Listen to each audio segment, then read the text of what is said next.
Welcome back, ladies and gentlemen, to the ONOG Summer Circuit NA Open Qualifier number 2. We're going to go into our finals right now between Wafster and Deckies, but what an awesome tournament we've had so far, and 2 or even 3 very close series so far. Yeah, they've all been so close and just tense games too, right? Even the ones that were lost in like a decided fashion were almost always to at least two-thirds of the way through the deck. Many decisions made on both sides. It was really cool to see all that play. Yeah, just very back and forth altogether, and we saw like at least 3 or 4 games where it was up to the last turn and where like both players could almost burst each other down. It just ended up that one last turn, the one top deck, whether one player or the other could finish off the opponent. So really exciting series of games, and I have to say, in all 4 qualifiers we've had so far, today's been like just such a treat. Yeah, so both of these guys, I'm sure, really want this win. I mean, Shoop had already qualified, right? But Yes. he's out now, and both of these guys really, really want this to move on to the Feature 8 tournament, plus the GEICO points and the World Championship points. It's just a huge amount of pressure on a single match, so I'm sure we'll get to see a bit of stress from the players when we see them on camera. Yeah, we're actually going to start off right away. We don't get to talk too much about the lineups, but I think the key thing to know about the lineups is that Wafster had Rogue, whereas Deckies had both Paladin and the Shaman. So Rogue definitely, it seems to be very strong in this matchup. Sorry, I didn't get to see what they picked there, actually. It was Druid, at least from Deckies, and I'm not sure what's going to be coming from Waxter. It's going to be Rogue, actually. I think that's a fairly obvious pick, because Rogue just has such a good matchup against pretty much all the decks that your opponent can swing at you, especially Paladin and Shaman. Whereas Deckies, I think he made a good counter choice to pick the Druid, because he expected his opponent to pick the Rogue. Yeah, I mean, I like that pick for the Rogue a little better in this match, but the Druid always has good potential. I don't remember seeing the Pilot Sky Golem last time in the Druid deck, but that's going to be a really useful creature in this matchup with the Death Rattle effect, so it's just very difficult to remove. Yeah, exactly. I think in the show notes or in the we gave each player a questionnaire, and Decky has actually mentioned that Piloted Sky Golem was his favorite card. So it makes a lot of sense that not only is he using it in the Control Paladin, which is kind of standard, he's using it in Druid as well. Yeah, I like the Pilot Sky Golem a lot, actually, because it has that RNG element to it as well, where your opponent isn't quite sure what's going to come, so then Yeah. they have to deal with it. I think some credit to you, Hotform. I think you were actually the first player to actually use Piloted Sky Golem in the competitive scene, or at least you were the inspiration for bringing Piloted Sky Golem to the competitive scene when you posted a controlled Paladin deck with 2 Piloted Yeah. Sky Golems. Then Savit started using it, then Life Coach started using it, and then it just like kind of went on from there. Yeah, I was talking the other day to my stream just about Karen and how I feel like Karen got a little dated with all the 5 health creatures that keep being released, because certain classes like a Paladin doesn't have the ability to make that 4 attack trade into a Sludge Belcher properly, so when you get that bigger attack down, it can be a lot better. Yep. So, Now, I mean, go ahead. Druid's just playing on curve right now, right? We could see that he went for Innervate 5 into Coin 5, and then that works really nice for him, where he can play 5/5/5/6. Yeah. I actually feel that I think this matchup actually got a little bit better for Druid, because Grin Patron is now in the meta. Now, stick with me for a moment, but I think because Grin Patron players are playing Grin Patron decks, Violet Teacher has gotten kind of cycled out of the Rogue decks, and I just feel like Violet Teacher was such a good card in Rogue versus Druid, because sometimes you can, like, when you develop a Violet Teacher into prep into either Sap or Eviscerate on turn 4, it's just so huge, and often the Druid can't come back from that. Yeah. So, I mean, I normally give the Rogue a little advantage in this match, but this actually looks like a pretty big uphill struggle right now. He can do the oil, I guess, and kill the Azure Drake. He doesn't have any way to get the sprint out, and if he's sprinting next turn, then there's going to be another huge creature on the board. He can't play the Van Clef, really. I guess he could sap and play Van Clef. Yeah, it just, to be honest, it just All of Wafster's cards have been used inefficiently. The poisons didn't get too much value. Even this oil isn't getting that much value. And I think the key is Deckies has been putting enough pressure on the board that the rogue has been forced to deal with these creatures instead of developing his own board. Like this Van Cleef isn't getting a lot of use, and now it just looks like before this Azure Shake draw, it looked like he just might have to actually sprint on this turn. Yeah, I agree with you completely that like the rogue is taking damage right now and he needs to be attacking the druid instead to make sure that there's pressure applied that has to be feared, but with only one creature on the board, it's not a huge amount to worry about, so you can just keep playing a fat guy into it. Wow. Pretty surprised he swiped that, actually. With 27 HP and the sap gone, I probably would have leaned towards the Sky Golem myself there just to get a big creature down. Yeah. Oh, but we can see that would have been punished by like prep sprint into sap even. Yeah, that second sap would have been absolutely brutal. The Brotherhood shall prevail. Hmm. Just playing outside of BGH range, of course. And now Deckies, even though like it might look bad for Wafster that this Van Cleef was silenced, it's still okay because he's forced to use 4 mana in order to play like a non-efficient minion. Worried about Blade Flurry, no doubt. With a 4 damage weapon on, a Blade Flurry would have just killed the Shade, so he's happy to trade it off for a creature. Yeah. Now the question is, do you actually sprint here and hope to draw into Blade Flurry? You have a very good, a very high percentage in order to draw that Blade Flurry. It's combo turn coming up, so a sprint would definitely be a gamble. You could do Healbot, SI, Agent, and Sap, maybe. No, I can't fit the Sap in.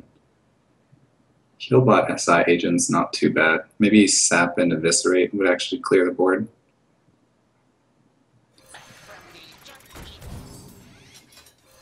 This guy's toast. Yeah. Kind of like developing a bit more, I guess. Another key is that from Decky's perspective, he's already seen 2 poisons and an oil, so he's less afraid of any sort of rogue combos. So he can kind of afford to go for more for face, but then again, he has to consider the possibility of Blade Flurry. Yeah, the Blade Flurry is like the real pressing threat right now. We know that Waster doesn't have it, so his position's actually pretty tenuous, but if you think there's a Blade Flurry coming, suddenly the whole board dies. I think this sprint is exactly for that Blade Flurry. And he gets it. Not only does he get it, he draws 2 backstabs as well. Yeah, those backstabs are going to be really good. He got the Blade Flurry on the very final card there. A scary moment, I'm sure, as he was seeing those rifle into his hand, thinking, oh no, am I really not going to draw one? And okay, that's kind of a dud. It's interesting that he decided to keep his backstab. Yeah, and he's really swipeable now, so I guess he wants to use the backstab for a combo effect later. That did turn the game around, though. Like, he was about to die, right? And now he just needs to deal with the creatures that get played in a single manner while playing a bit of his own stuff, and he can take the game back. Yeah. Sap will be pretty amazing here, but I think one question he's asking himself is, do I actually play this BGH on an empty board? Just like a tempo BGH. It's yet another creature that you can use to get an oil onto it. And after you've seen both swipes, it's less likely that he'll be able to clear it. You've also seen a Keeper of the Grove as well. I'd probably lean towards the BGH here, but I guess he wants to be prepared to deal with Dr. Boom if it comes down, because otherwise that'll just kill him.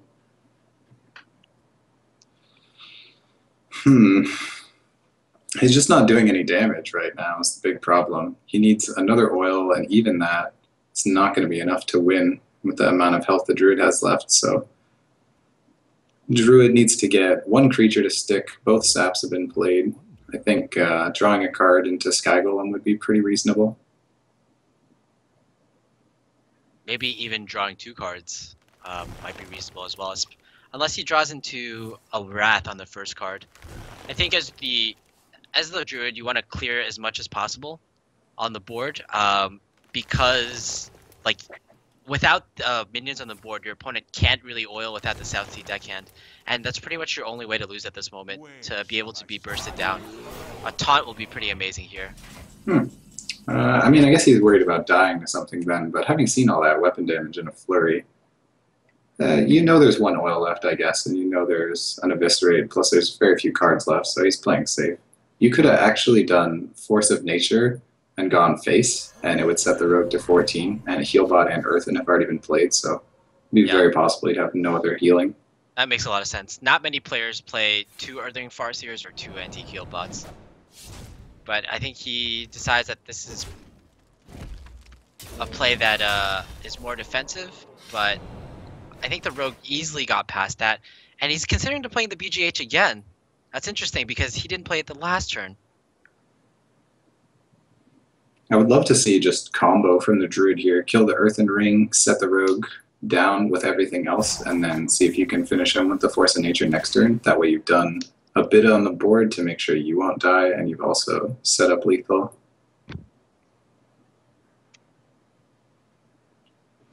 I think with the previous line of play that we saw from Deki's though, I think he's going to go for the minions instead. Well, none of his minions are defensive here, though. If he combos, at least he can kill the Earthen Ring Farseer, right? So he takes 3 damage away, which makes it a more defensive play. Okay, so he's just going to combo right now.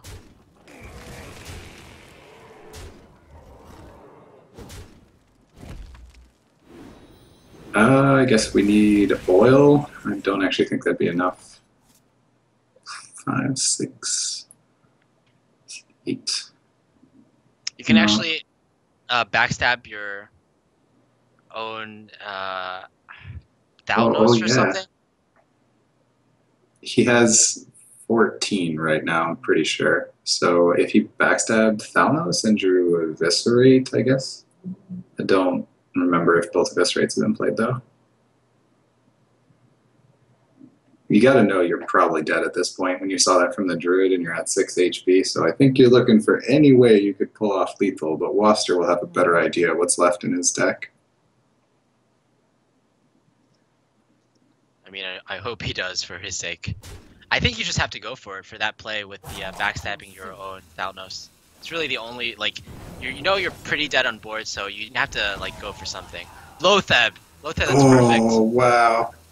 Yeah, that is perfect. That's exactly what he needed. Oh my god, I can't believe it. And is that even... That might be it.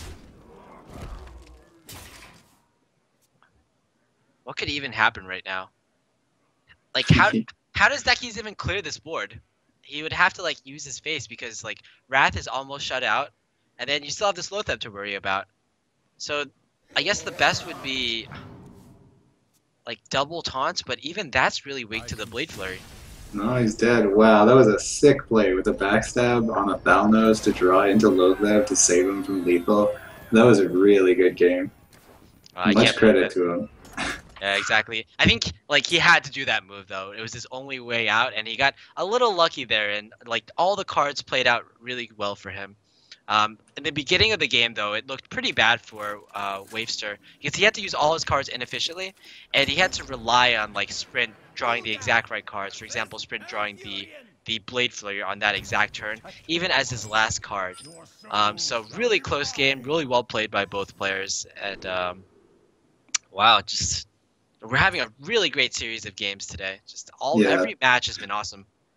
That was pretty ridiculous, though. I mean, the Blade Flurry off the Sprint was nice, but he had dug pretty far in his deck, so it would have been a little heartbreaking not to get it. He had a really nice idea of what his strategy needed to be, though. He dealt with the Druid's creatures each time. He sapped the right things. He took some face damage when he needed to kill, like, the Druid of the Claw.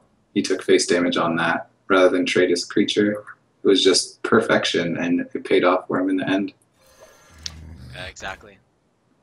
And now we're going to see Deki's, he's going to queue up with his Druid again. If once you don't succeed, I guess at least you try again. And that hand is probably not the best. But with the draw of the Shade, that actually makes it a lot better. Yeah, the Shade is one of the best creatures in this matchup. It's really hard to keep Oh, he's just going big though. It's really hard to keep guys on the board against the Warlock because the Dragon Warlock has so many spells to remove your stuff with. And then the Shade, once it's at a Hellfire range, it won't die to anything. I think the reasoning behind this play may be just to contest the Imp Gang boss, which is most likely to come down on the next turn. But at the same time, this play is a bit weak to Hellfire if that's ever drawn. Yeah, he gambled on the Hellfire there, but it pays off for him in the end, I think. He gets the bigger unit, he gets earlier face damage, and he still gets the Shade down on curve.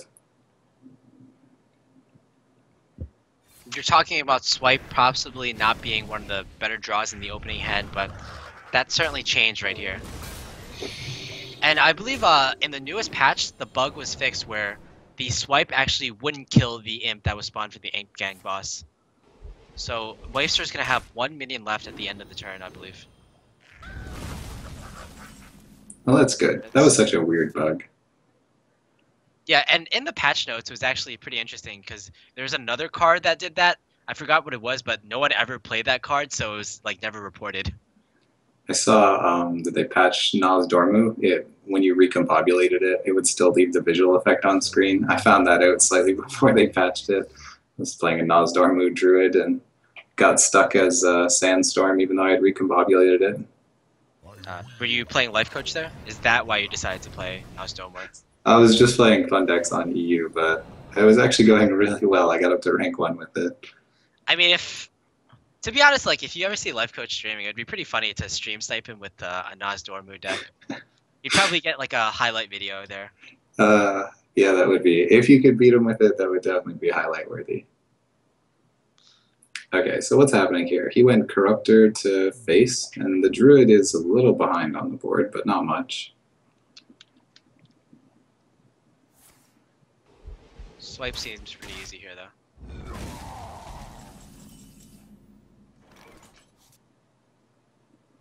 Alex Straza. We were just talking about the Jiraxis before as an inclusion, right? Yeah.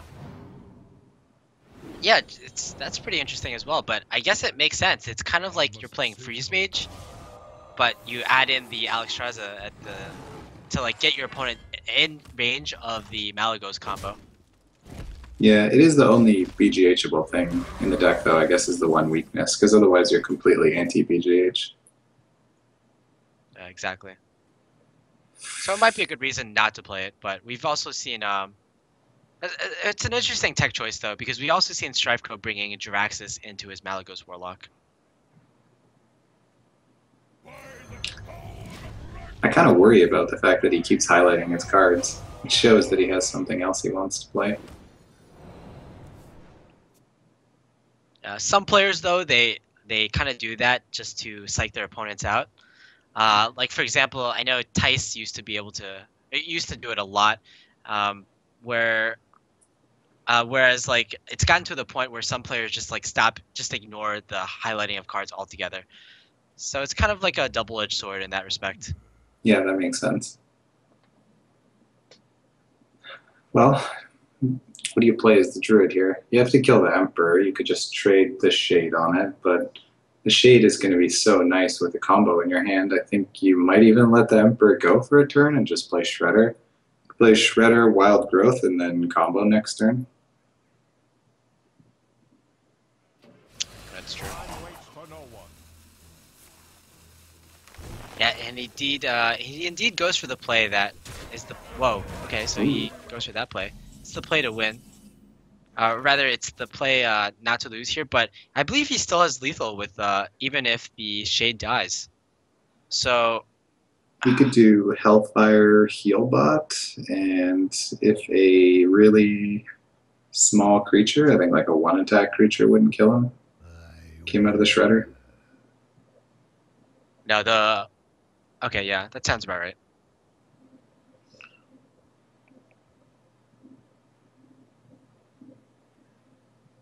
But instead he's gonna... I mean, if he goes for that Corruptor play, then he's just dead. And he's seen his opponent Wild Growth to turn 9, so that's gotta say something. Is this enough though? So that's 14 damage, plus 6 plus that's 24 damage, so he's actually safe. Yeah, he's 1 damage off even with the Yeah. innervate draw. So that was a really good play there. Honestly, I would think maybe you take the gamble at that point when you saw him trade the shade that he wouldn't have combo, but played it safe and it works well for Amir. Yeah, Decky's is he was like kind of laughing at his irony there. But I guess he has to use the combo to trade here. Oh, and the Alex Straza. Alex Straza is going to be huge. He's going to just set him low thinking, okay, Healbot's been played.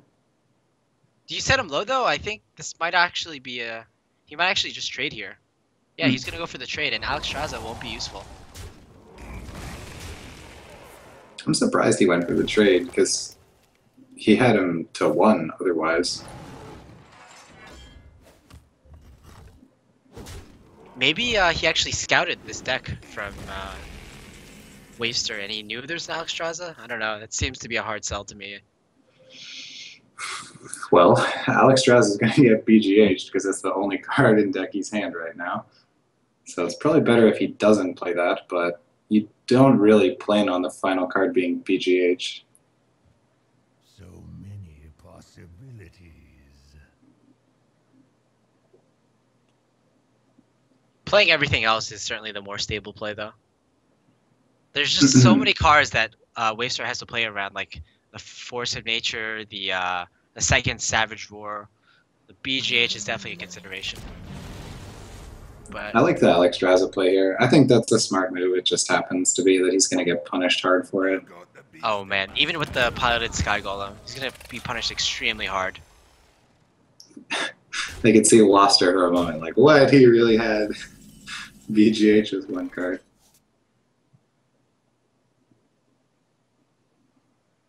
I would. Okay, so I think this is one of those Doomsayer turns.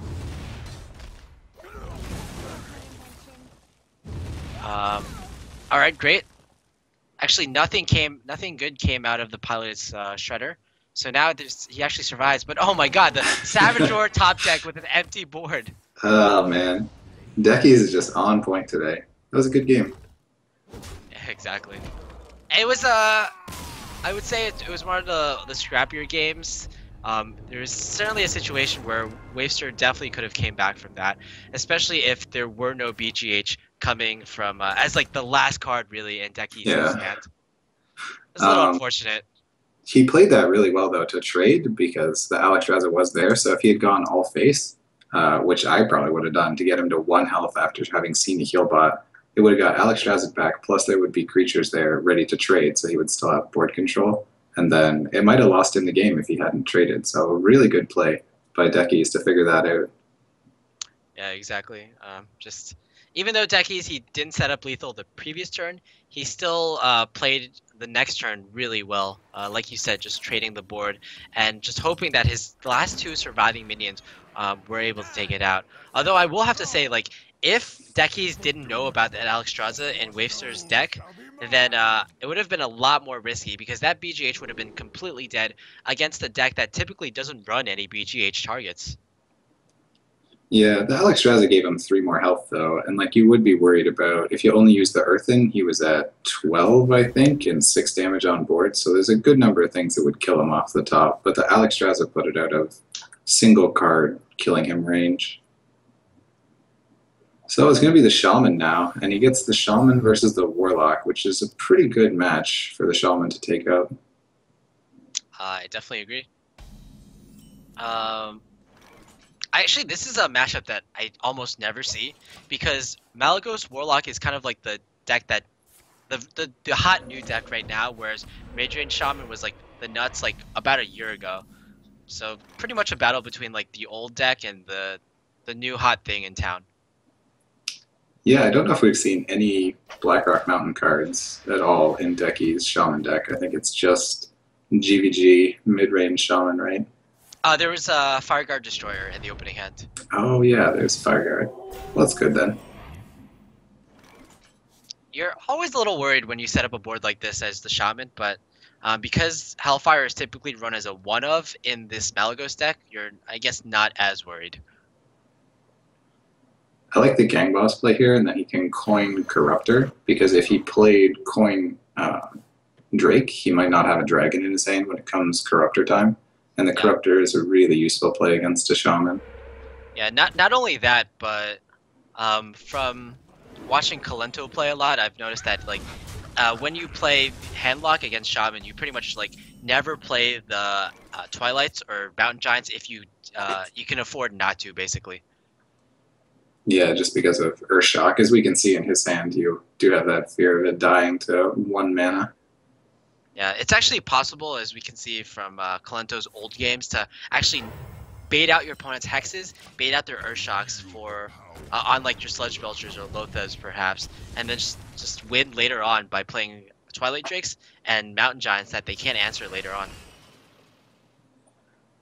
It's still a pretty tough spot for the Warlock here. So the Shaman knows that there's no Molten Giants, which means he'll just be as aggressive as possible every turn, which is a scary situation that you have to be defending and trying to stop him from actually damaging you at all times.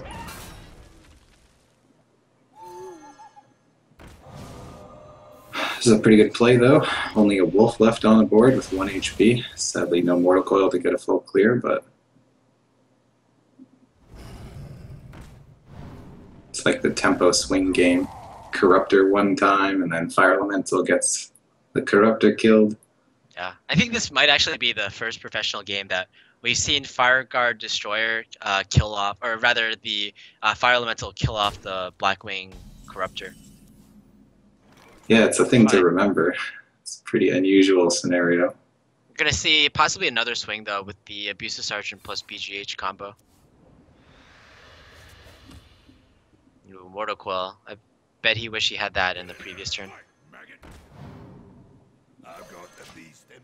So, since it's mid-range Shaman, there are probably some actual BGHable targets, things like Dr. Boom, maybe even Neptulon. I'm not aware of everything he's got right now, but I would expect at least Dr. Boom. So if he can get that and there's no second BGH to be seen, the big creatures against the Dragon Warlock are really punishing. Yeah, exactly. And there's two lightning storms in Decky's hand, and I don't expect them to be that valuable. Of course, there is an implosion in Waster's hand, but even considering that, I don't think it's going to be that great. So Decky's actually played around like the Mortal Coil plus implosion. Like Waster could have potentially just Mortal Coil this Taunt Totem and then traded in his Abusive and hopefully gotten a 3 on the implosion. But now it's much less likely for the implosion to actually kill the Fire Elemental. I like this play here, except that he should have played the Drake first, right? Or maybe he's just, oh, he's not going to play the Drake. He'll life tap and heal. So it was a nice play. I don't even think he wants to. I think he actually might have wanted to discard the Drake because it's so bad against the Voice Shock.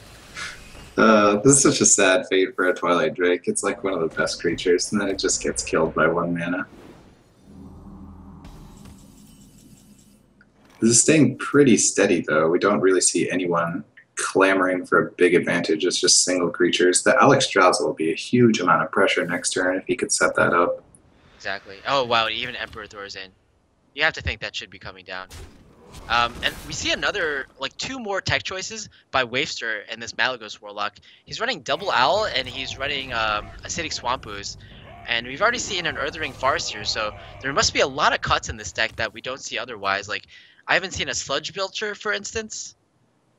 So just a very interesting take on the Malagos Warlock. Definitely Waster's own homebrew. Last turn he could have also done Implosion on the Taunt Totem and silence the Shredder, then trade the Earth in for guaranteed board control. So he made a technical choice to play the Emperor first there, but he could have guaranteed that his opponent had nothing. Yeah, we already saw like the preemptive reaction from Deckies. He rolled low on both Lightning Storms on this Emperor Thorzain. And I think he's gonna have to Earthshock it. Which means this Twilight Drake will get a lot of value. Life of a Shaman. Rolled low on both.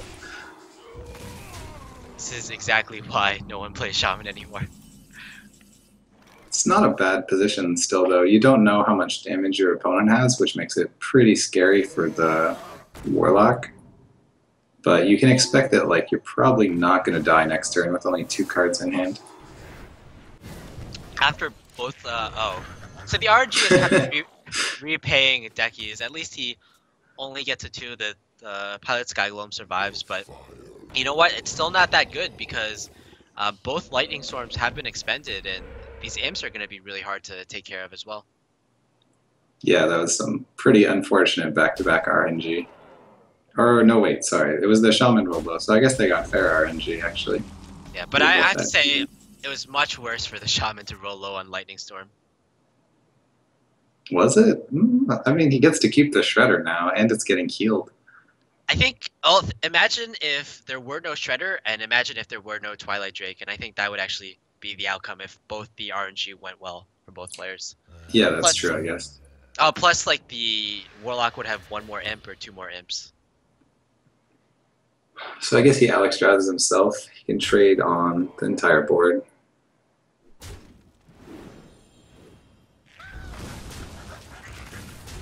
Not bad. And probably a dominating position for Waster right now.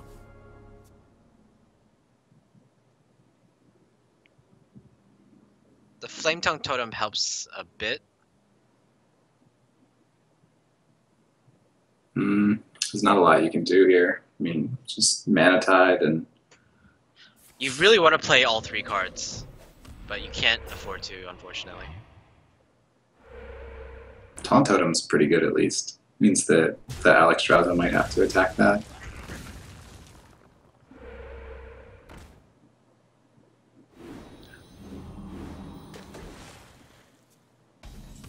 Yeah, and now there's not really an easy way to deal with this Mana Tide Totem. So it kind of worked out a bit. He still has both Hellfires left, right? I think Hellfire would be such a good draw right now. It would let him hit him in the face with the Alex Strauza, kill all of the creatures.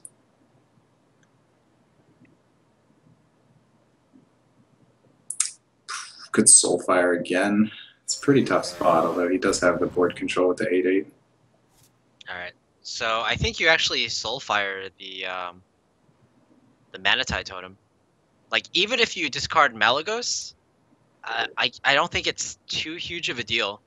Because you're kind of winning the game via attrition instead of using the combo. I agree that Soulfire the Mantide's better, but that's also because we know that Deckies has no damage. And at 13 HP, you know, you're kind of scared about taking any amount of damage from a Shaman. He does go for the Mana Tide.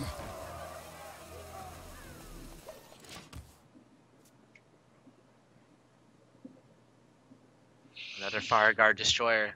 It's not going to be good. A lot of static cards. That's a very good way to describe it, actually. Shaman has time. He's just looking for damage, right? Maybe a Doomhammer. Doomhammer into Rockbiter. I bet Wester wishes he had that BGH right now, but Hellfire, I think that's a good draw.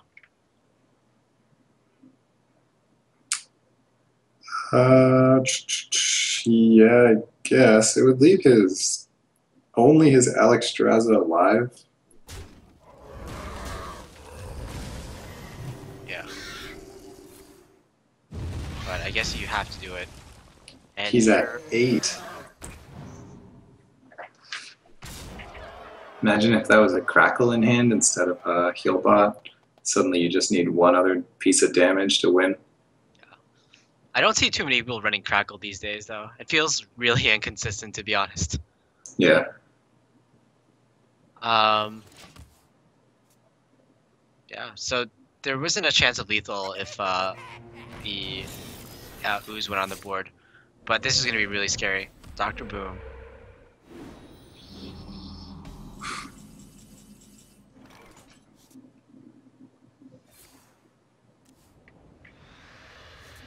Oh, it's a good one, though. So you can play pretty much the Earthring Farce here. I think he's looking to put as many minions on the board because he just really doesn't want his opponent to deal any damage to his face with the Boombots. Okay, time for some Boombot justice. That's Okay, good. that was good. We just need one to the Alexstrasza. Okay, that's pretty good as well. And that was some good boombot justice. Yeah, would have been better was 4 to the Fire Guard, sorry, to the Blackwing Corruptor, and then just Urshock finish off the rest. Second Hellfire is here.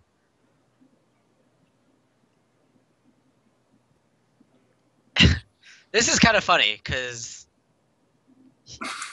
This is like, such a scrappy game for like this is tied up in the final series, right? Neither player wants to lose this. This is a really important set of games. And then it's coming down to 9 HP. Do I Hellfire myself and go to 6? What's that one card in his hand?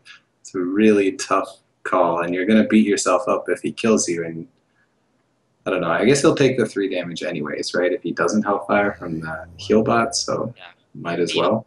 the other issue is if you Hellfire, then you won't... Oh, that's a good draw, though. So I don't think he's Hellfiring, but if he actually Hellfired before, he didn't have another play, except just throwing the ooze out there, and that would mean your opponent has even more time to draw into what he needs to finish off the game. He's 1 damage off lethal right now. Can rock fighter and get him to 1 HP. That's great. This is Hearthstone, boys. And you know what? That actually prevents the it prevents a tap from Wavester. And wow, Almost out of cards. he's almost out of cards. I can't believe that.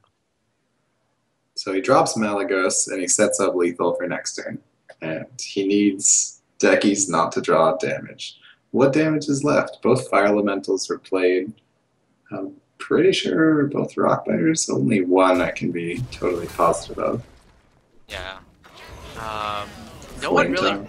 No one really runs like lightning bolt anymore. Flame tongue. Yeah, he's getting rid of this flame tongue possibility. Oh my god. Oh, Why? Defender of Argus, maybe? Hex. Wait, Hex. It's gonna be a weapon. No, he still kills it. Oh, if he got taunt totem. If he hexes Malagos and he gets the taunt totem. Otherwise, it's exact lethal 11 plus 3 with the dark bomb. Yeah. And if not, it would actually be a tie. Unless Waster draws into something useful. Alright, this is the moment of truth, guys. Oh, it's the taunt totem! Wait, this could be a tie. What's this card? Oh, Healbot! Oh, Healbot. Well, I guess he had it then. Oh, that was pretty awesome, though. We got to see through Waster's entire deck, and this final card actually decided it all. Like, if he drew something like a Zombie Chow, for instance, he would have had to go for the tie. Deckies is just heartbroken there with 1 damage. He needed 1 damage. He went through the entire deck, and he still got, 10 cards left in his deck. That was a really good game, though. Yeah, exactly. And we even saw that last card from Deckies. It was a second Manatide Totem, which means I think he was really expecting to beat a lot of these control decks. When you run 2 Manatide Totems, that almost certainly means that you're teched against control. Yeah, I would agree with that. That was such a heartbreaker. Oh man, one damage off after all that time to come down so close. Got the taunt totem at the end, but the final heal bot did him in.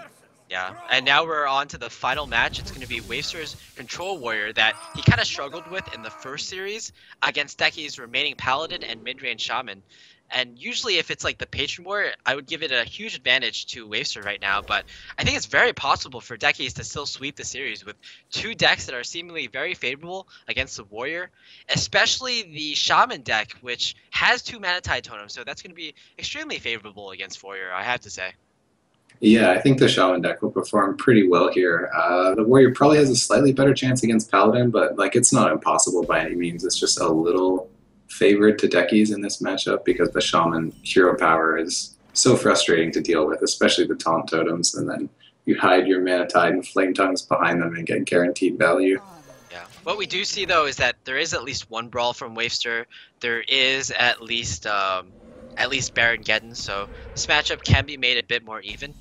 I've also noticed, like, back when I was playing, like really competitively and hardcore, I played this matchup a lot, and I played it like 20 games, and what we found out is if you have Ysera in your deck, if you draw Ysera's Awakens from Ysera, like you always win. And often games would, like most games would go down to fatigue actually, or close to fatigue. And like it all depended on that first Ysera draw. If you got Ysera, you would win. If you didn't, you would just lose. Shaman is actually surprisingly good at fatigue matches because they draw so slow. You look at the deck and the cards that they play, and it's a lot of mid-rangey cards, but they never really run out of stuff. They can always keep putting stuff forward. Their bigger problem is just not having enough cards in their hand to keep up with the battle. So I think as the warrior, you're really focused on trying to kill each of the shaman's creatures and just hoping that they kind of run out of steam in the midway point.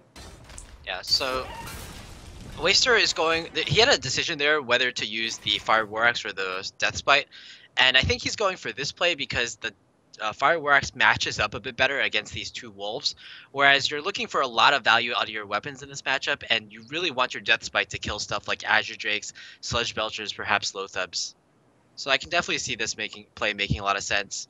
In addition, I think he's going to be wanting to play the Sludge Belcher on the next turn instead of having to throw his Acolyte down because he has the Death Spite, Death Rattle to deal with.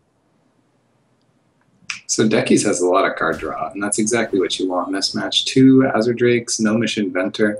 He's going to be able to keep going for quite a while.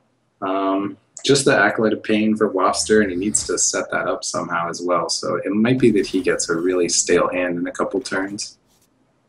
I think both hands are looking pretty amazing here. Like you said, the Azure Drakes on the Shaman side, but also like the weapons on Waster's side. So he, even though Deckies will be drawing a lot of cards, Waster in turn will be removing those minions on the board quite easily. And I think we're looking to a fairly long game here. Yeah, I think you're right that he can deal with the creatures pretty easily, and if a warrior has board control, it's a very scary situation as a shaman. You're expecting that you're building up your creatures slowly, and that if the warrior's killing them all and still attacking you, you're trying to play into a tough position every turn. Yeah, mostly a straightforward game here. Just players getting rid of each other's minions and fighting for board control. This is actually one of those matchups that I really miss because mid-range shaman isn't popular lately. And to be honest, like mid-range shaman was always one of my favorite decks, so it's really nice, breath of fresh air even, that we see it being played in the tournament today. Yeah, totally. So Acolyte of Pain next turn maybe, and start getting some better stuff for yourself. Or you could just continue playing big creatures. Oh my god, double Acolyte. I think previously, like in the Warrior versus Shaman matchup, back in the days before even Naxxramas, Warrior sometimes struggled with card draw, but this certainly isn't going to be something we're seeing here with double Acolyte Pain being to draw. I would expect 4 cards total. And there's nothing to actually deal multiple attacks in Decky's hand. He'll just play the Dr. Boom, I guess, but all of these small creatures are going to trade on the boom bots and get more draws. It's a very ugly position. This is probably, honestly, the worst Dr. Boom board that you could play Dr. Boom into. Yeah, I would agree. So I wouldn't be surprised at all if he went for something a little different.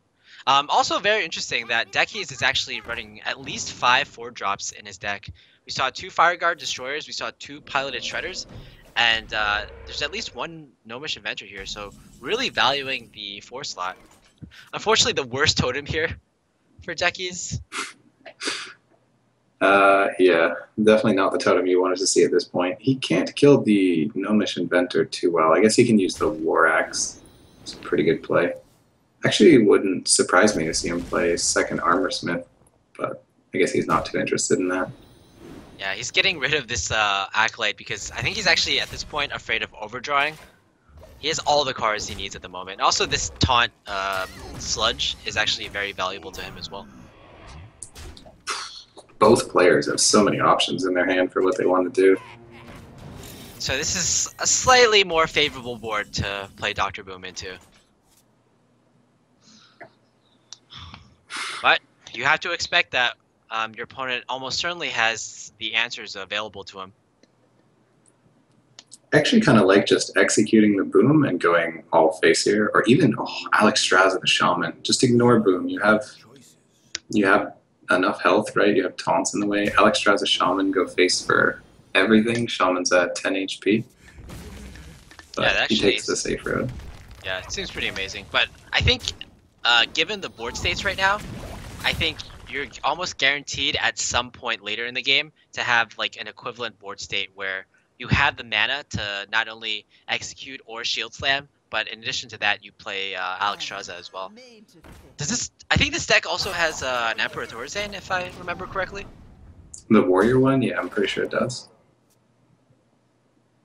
I would have loved Alex Straza there. I mean, he took the safe route, and I can't blame him for that. But Alex Straza just would have been such a greedy, big creature, and then it probably eats a hex for one of your later guys as well. Okay, decent.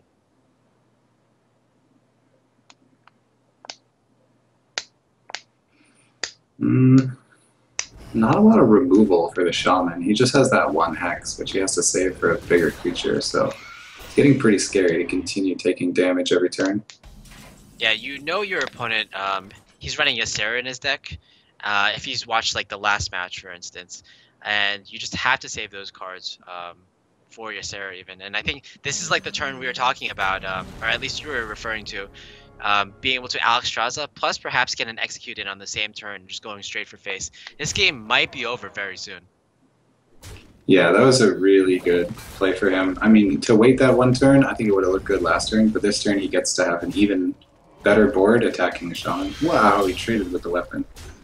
I guess he's just looking for Grom to finish now, but once you get the shaman down low, it's normally a position that's very tough to make like good calls with the shaman because you want to get more value out of your hero power and play a little slower. Yeah, this is such a bad position with not even a Defender of Argus in his hand, and I have to say probably he doesn't even run Defender of Argus because you've seen so many 4-drops that it almost doesn't make sense to run a Defender of Argus in your deck. So he still dies to Grom and be exact lethal. Didn't get it. Yeah. So Wavester, he's at least slowing down a bit because he has a lot of like the reactive cards in his deck. Like Baron Geddon and Brawl, for instance, they're both good at taking back control of the board. But when you do have control of the board, I guess Dr. Boom is good when you do have control of the board. Playing very defensive here, just afraid of those Flame Tongue totems. And yeah, I definitely have to agree with that. That was really defensive. I think it's pretty tempting to go face there, but he just wants to establish board. I mean, to go face there, he has Baron Geddon and Brawl for recovery, so once he loses the board, he could take it back. But I can't blame him for that. He knows that once he draws Grom, he's going to have an easy window to win, so he might as well just try to hang on till later. Oh, Emperor Thorzain is finally drawn. It's, again, not too great of an Emperor here, but he'll be able to activate his Sylvanas Brawl combo.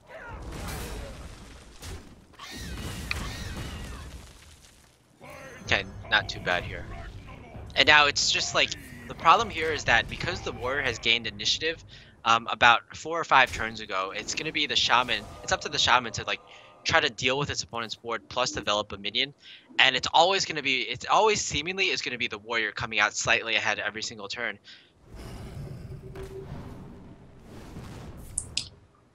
Yeah, and the warrior gets to be so patient now with that much health. He's at close to 60 health, that's slightly over 50.